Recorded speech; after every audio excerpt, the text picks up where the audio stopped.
1. Hey there, folks. This is boys basketball reporter Bill Landis. I'm here with girls basketball reporter Kurt Bopp. We're going to break down the 2012 Piaa girls basketball tournament.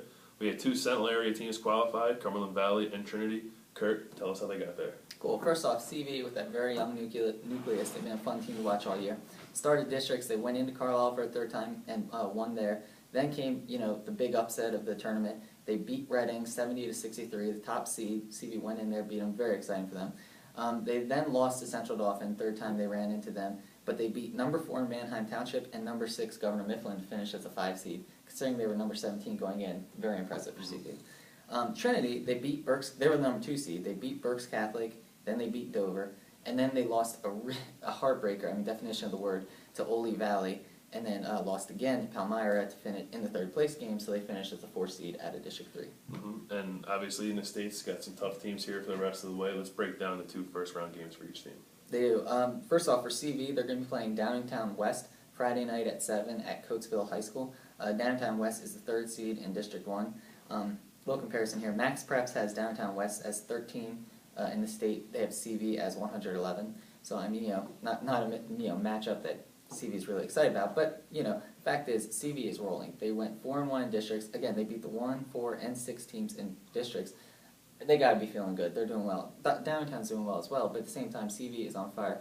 The big thing for me to watch, as it has all year, is their freshmen. They're young, very, very young team. They start 3 freshmen, 2 more see a ton of time. They have a sophomore and a junior who also start.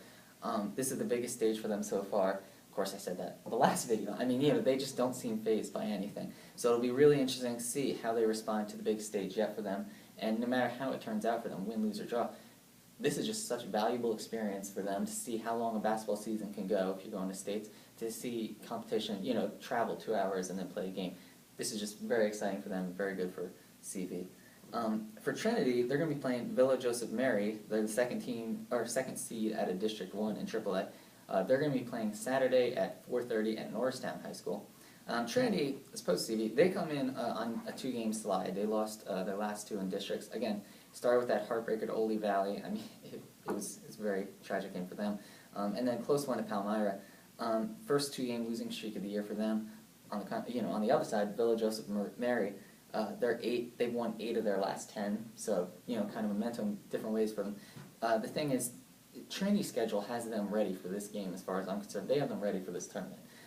They played 9 different teams that are in the state tournament.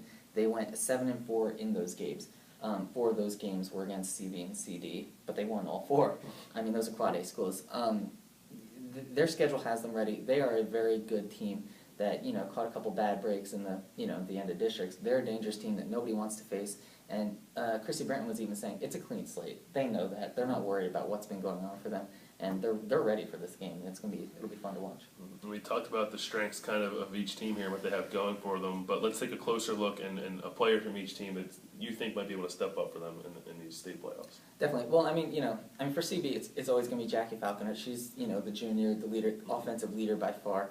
I'm going to go elsewhere, though. I mean, she's one to watch. She's got to step up. She's got to be the leader like she has all season. Someone that I'm watching, though, is Kelly Friars. She's the sophomore that starts for them. She's consistently gotten better throughout the year. I mean, she was good to start, but she's just really developing into a very, very nice player. She's very tall. She's a great rebounder. A lot of her points are just, from putbacks in the lane and stuff. And CV needs that. They have some size, between her and Falconer, especially Megan Rhodes as well. But Kelly Friars is one that I've been watching the whole season, and she's just really developing well. And she's one to see how she steps up, how she does, particularly against the boards. If they're going to have any chance of doing anything in the state tournament, she's got to continue to do what she does. Try to control the boards, try to get some of those putbacks, try to get some of her shots. And for Trinity? Again, there's Anna Kuntz and Brianna Bettswhite are 2 that I'm always watching. Someone in particular I'm going to be focused on is Victoria Blackburn. She's a big three-point threat for the Shamrocks. If she can get rolling, if they can get the ball to her, beyond the arc, and she can hit some of her shots, I mean, they're going to be rolling. I think they have so many weapons. They have so many different players, so many different parts, so to speak, to that team. But she's one that I'm very curious to see how she does at this level and how she steps up. And stepping outside of the Sentinel area here for a second, staying within the district, another team that you kind of have your eye on, you think might make some noise here in this state playoffs? Well, I'm going to go with the team that I went with in our last video. I'm going to brag a little bit here. I did say Central Dauphin was a team to watch, and they ended up going to the district finals. So I'm gonna stick with them. So Central Dauphin is one I'm gonna be watching as well. That being said, they did get blown out in the District 3 title game. To me, though, they're an extremely solid team. They're fun to watch. They're a good team. I saw them beat CV. The first quarter, CV dominated. I didn't know what I was seeing. But then their last 3 quarters, I don't know who could touch CD. I mean, they were rolling. They opened with Northeast, who's out of District 12.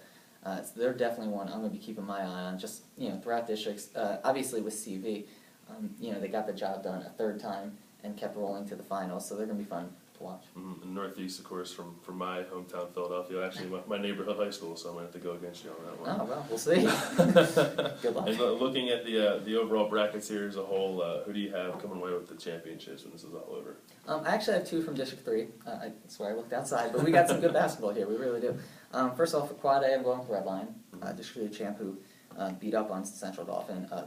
They're too good. I think I see them going. AAA, I got Allentown Central Catholic. AA, Seton LaSalle, who Max Preps actually lists as best in the state. And for A, I know they lost in the finals. I got to go Steel High. I mean, Mid-Penn, District 3, all this. Malia Tate DeFritas. I mean, I know that defense is suspect, but I mean, she scored 50 points in the finals. I'm gonna go Steel High. They're the 2nd seed this year instead of the 1st last year, but they're gonna go through and they're gonna defend their title. There you have it, folks. The can't-miss championship picks from the great prognosticator Kurt Bopp. Keep it tuned in to Cumberlink.com as we provide you coverage throughout the boys and girls PIAA basketball tournaments.